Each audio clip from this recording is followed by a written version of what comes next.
hoy, reiteramos, se conoció la medición de la inflación correspondiente al mes de junio, fue del 5,3%, y para reflexionar sobre esta actualización de precios, sobre este incremento en los valores de los productos que no desacelera, lo tenemos conectado a José Simonella directamente desde el Consejo de Profesionales de Ciencias Económicas. Gracias por este contacto. ¿Cómo le va? Buenas noches.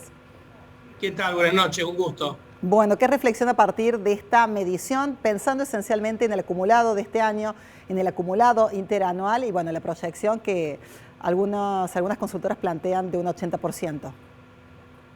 Claramente 80% pareciera que va a ser el piso para este año, ¿no? Luego de este 5,3 que nos lleva acumulado en el año 64%, digamos, del último año, daría la impresión que julio va a ser mucho más alta la inflación como consecuencia de los aumentos de precios que se produjeron luego de la salida del ministro Guzmán.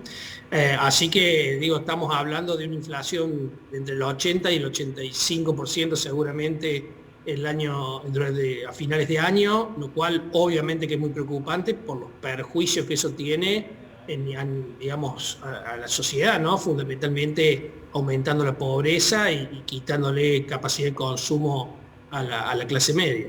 Simonella, en el día de hoy la vocera presidencial se refirió a las remarcaciones como el producto de la codicia de los empresarios. ¿Usted cree que es por allí la motivación o esta remarcación es consecuencia de otros factores?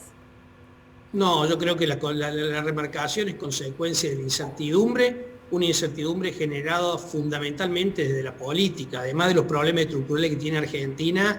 En estas últimas 2 semanas la incertidumbre política escaló a niveles impensados. La renuncia de Guzmán generó un tembladeral a nivel político, con 30 horas de nombres que iban y venían, de cargos que se ocupaban o se desocupaban, y finalmente una ministra Batakis puesta por un tuit, ¿no?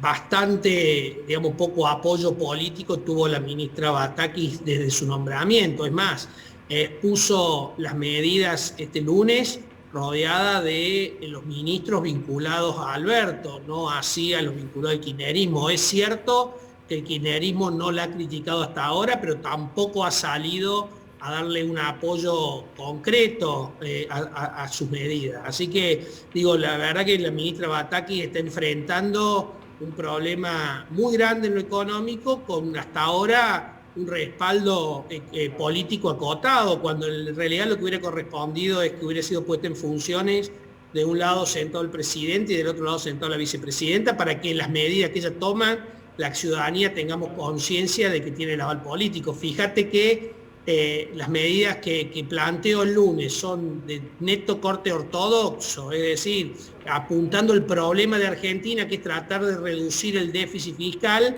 y el mercado, si bien reaccionó relativamente bien, quiere ver primero si la va a poder aplicar, y segundo, si va a tener el apoyo suficiente del arco político. Así que el silencio por esta parte del kirchnerismo ayuda, pero en cierta medida no disipa la incertidumbre. Simonella, en la jornada de hoy el dólar marginal, el dólar blue, cotizó a 2,89, 2,90, si bien siempre se argumenta que es marginal, que es ilegal y que hay que focalizarse en el oficial. Y con respecto a la inflación, ¿ese dólar marginal y esas expresiones, esos movimientos, impactan en los precios en esta inflación? Sin lugar a dudas que impactan.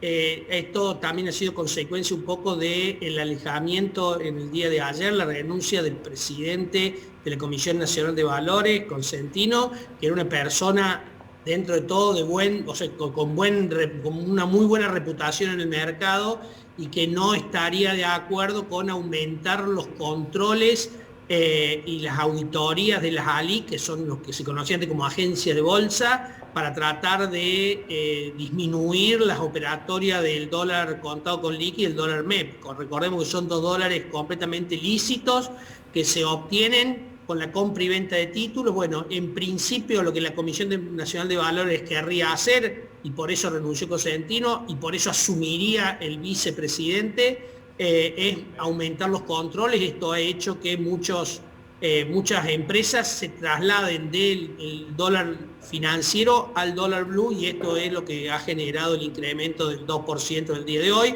y que realmente ha generado un incremento muy relevante en estos últimos 3 días, ¿no?, del dólar blue.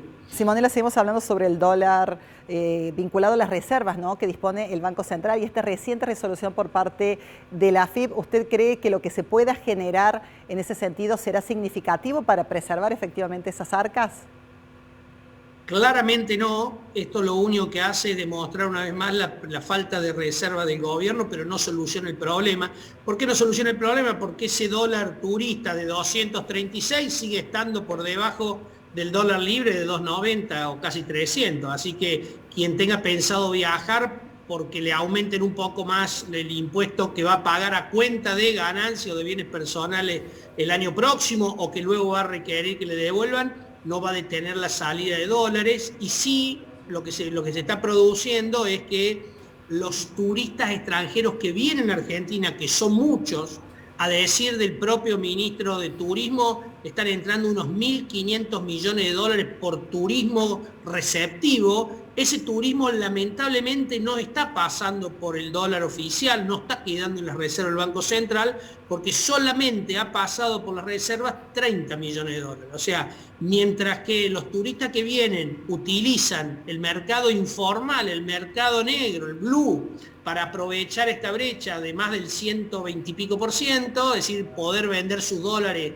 a 285 pesos, el turista que sale de Argentina y que gasta dólares con la tarjeta. Así que eso le da un desbalance muy importante de unos 500 millones de dólares, que esta medida no lo va a solucionar. Es una medida aparte tomada aislada, que no está en el contexto de una serie de medidas que hubiera parecido un plan. La verdad que con muy inoportuna la medida, no genera grande solución al tipo de cambio, y tal vez en la idea que tenía Batakis en la cabeza, que creo que la dilapidó cuando hizo esa tan mala referencia al derecho a viajar y al derecho a trabajar, estaba en un desdoblamiento del tipo de cambio para turismo, que eso sí le permitiría que los dólares que ingresan por el turismo receptivo podrían ir a las arcas del Banco Central, cuestión que hoy no pasa. José, por último pensaba, ¿no?, ese recupero a futuro, pensando en junio 2023, inflación mediante, aquellos que pagan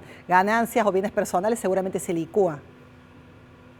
Obviamente que se licúa, obviamente que para el que lo puede, digamos, el que no paga ganancias y lo va a reclamar que se lo devuelvan, también se lo van a licuar, pero te van a licuar una parte. ¿Cuánto? No sé, recuperarás el 20, el 30% de eso en términos reales, pero por otra parte seguís pagando un dólar más bajo. Quien hoy se va al exterior está pagando un dólar de 236 pesos, donde una parte va a recuperar, versus un dólar de 290. Claramente va a seguir utilizando la tarjeta. Bien, José Simonela, muchísimas gracias, siempre tan amable, a disposición de las consultas que tenemos aquí en la Crónica Central. Gracias. Muchísimas gracias a ustedes por la llamada. Saludos a todos los televidentes. Bueno, estaba entonces José Simonela directamente desde el Consejo de Profesionales de Ciencias Económicas. Retomamos el tema, ¿no?, de esta modificación con respecto a la percepción de ganancias y a bienes personales.